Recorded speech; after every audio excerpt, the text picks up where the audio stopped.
kan nun hui te ka donin khuarei an chang ta sia kang hilong khuarei ma se thin lai an acham ren lung ruala len lai ni kadon thin ma na kan nun kir le ren hian moi lo ri sangan kai zo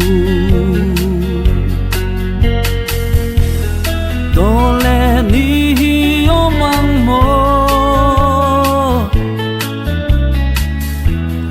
kan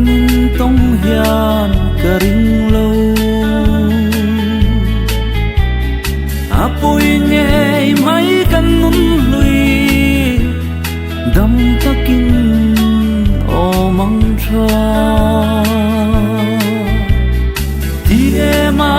ka mangai hi an piang lo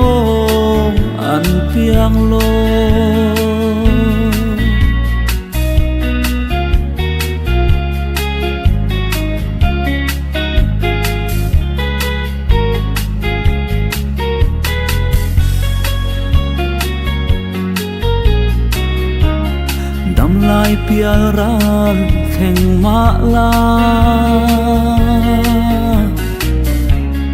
ngil ni om don lo tie ma ka mangai hi an piang lo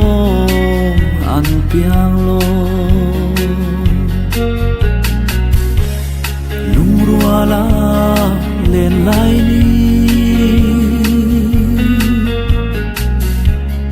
kadon thin ma na kan nun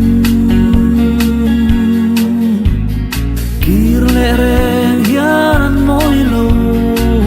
ri sangan kai zo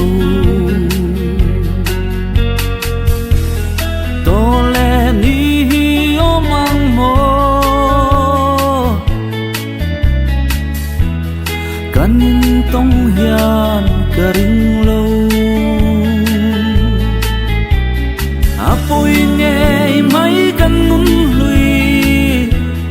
dam takin o mang tha